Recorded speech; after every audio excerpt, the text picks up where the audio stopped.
বিসমিল্লাহির রহমানির রহিম। বাংলাদেশ জাতীয়তাবাদী স্বেচ্ছাসেবক দল ফেনী সদর উপজেলা শাখার পক্ষ থেকে দেশবাসী সহ প্রবাসী সকলকে জানাই শুভ সকাল। আজকে সকাল সকাল আপনাদের সামনে লাইভে ভিডিওতে হাজির হলাম আমি নুর আলম সুফল, যুগ্ম আহ্বায়ক ফেনী সদর উপজেলা স্বেচ্ছাসেবক দল। আপনারা সবাই কেমন আছেন? আশা করি আল্লাহ পাক রাব্বুল আলামিনের রহমতে ভালো আছেন। আমি আজকে আপনাদের সামনে আসার পিছনে কয়েকটা কারণ আছে। যেহেতু আমি জাতীয়তাবাদী আদর্শের একজন সূর্য সৈনিক, দীর্ঘ বহু বছর এই জাতীয়তাবাদী দলের সাথে জড়িত। আমাদের ফেব্রুয়ারিতে নির্বাচনকে সামনে রেখে আগামীতে আমরা কিভাবে জয়লাভ করতে পারি, বিপুল ভোটে কীভাবে জয়লাভ করতে পারি, কিভাবে আমাদের দলকে ক্ষমতায় আনতে পারি, সেই বিষয়ে আমাদের এখনই ঠিক করতে হবে কি করতে হবে। আমি আমার অধীনস্থ সকলকে বলবো, প্রথমে আমরা সকল প্রকার অপরাধ থেকে আমাদেরকে দূরে সরে আসতে হবে। সকল প্রকার অপরাধ, এই যে দীর্ঘ 17 বছর আওয়ামী লীগ ফ্যাসিস্ট সরকার এই দেশ শাসন করেছে, দীর্ঘ 17টি বছর শাসন করার পরও একটা দলের এই করুণ পরিণতি শুধুমাত্র তাদের অন্যায় অবিচারের কারণে, ফ্যাসিস্ট মনোভাবের কারণে তাদের কপালে এরকম নির্মম করুণ পরিণতি ভোগ করতে হয়েছে। এখন স্বৈরাচার পতনের 1 বছর 1 মাস, গত 13 মাসে এই দেশে স্বৈরাচার সরকার তো পতন হয়েছে। গত 13 মাস অস্থায়ী সরকার ডক্টর ইউনূস সাহেব ক্ষমতায় আছেন। এখন আমি আমার ব্যক্তিগত অবজারভেশনে যেটা দেখতেছি সেটা হচ্ছে, আমাদের তারেক রহমান, তার চোখে ঘুম নাই নিম নেই, কীভাবে আগামীতে দলকে ক্ষমতায় আনবে। আমাদের দলের অনেকে মনে করতেছে আমরা ক্ষমতায় আছি। তারেক রহমান বারবার বলতেছে না আমরা ক্ষমতায় নাই, ক্ষমতায় আসা এত সহজও না। আমিও তারেক রহমানের বাসায় বলি, আসলে ক্ষমতায় আমরা নাই এবং ক্ষমতায় আসা এত সহজ নয়। ক্ষমতা আসতে গেলে আমাদের এখনই করণীয় কি ঠিক করতে হবে। অ্যাট দ্য ফার্স্ট টাইম, সর্বপ্রথম আমরা যারা জাতীয়তাবাদী আদর্শের সৈনিক, আমরা সকলকে এক হয়ে ঐক্যবদ্ধ হতে হবে। ঐক্যবদ্ধ হওয়ার কোনো বিকল্প নেই। একেবারে ওয়ার্ড তৃণমূল থেকে শুরু করে সেন্ট্রাল পর্যন্ত আমাদের এখনই ঐক্যবদ্ধ হতে হবে। ঐক্যবদ্ধ হয়ে তারপরে করণীয় ঠিক করতে হবে। আমরা কি করতে হবে, জনগণের পাশে গিয়ে কি করতে হবে, কি করলে জনগণ আমাদেরকে ভালোবাসবে, কি করলে জনগণ আমাদেরকে ঘৃণা করবে, সেটা আমাদের এখনই ঠিক করতে হবে। তাই আমি বলবো, আমাদের দলের আমার অধীনস্থ যারা আছে তাদেরকে সহ সকলকে বলবো, আসুন আমরা আমাদের সকল ভেদাভেদ ভুলে গিয়ে আগামীর নির্বাচনের জন্য এখনই প্রস্তুতি নিই।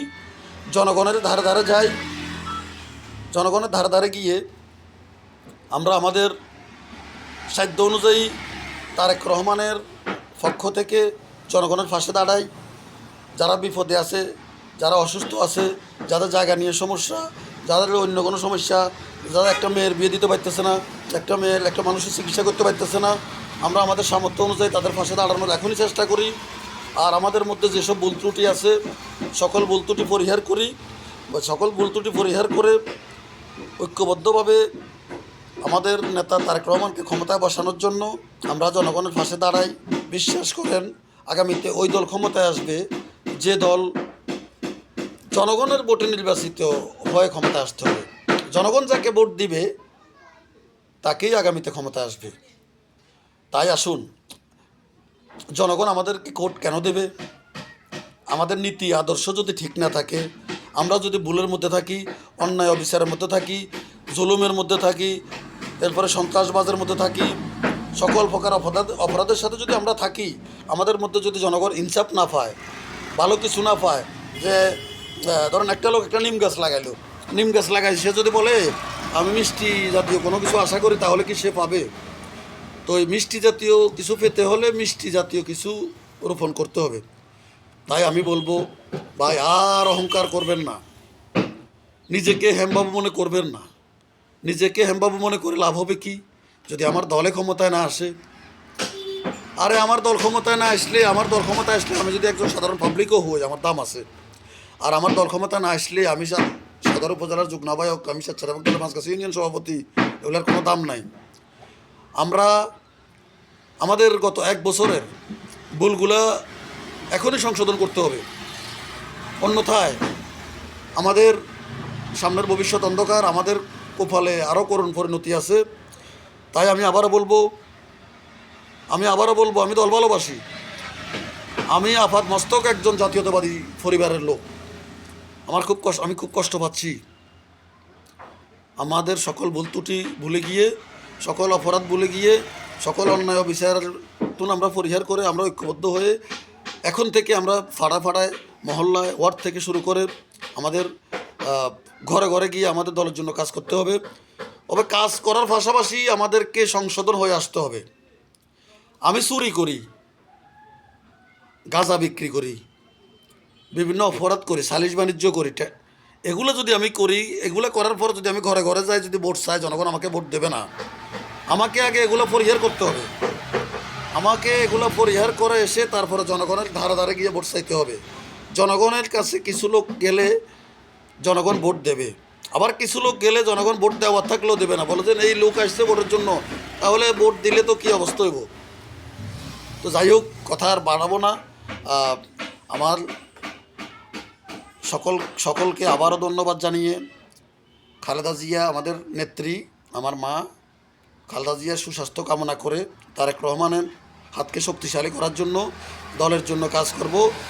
সকল ভেদাভেদ ভুলে গিয়ে আমরা ঐক্যবদ্ধ থাকব, সকল অন্যায় অবিচার থেকে আজ থেকেই দূরে থাকব, এই আশাবাদ ব্যক্ত করে আমি আমার সংক্ষিপ্ত বক্তব্য এখানে শেষ করলাম।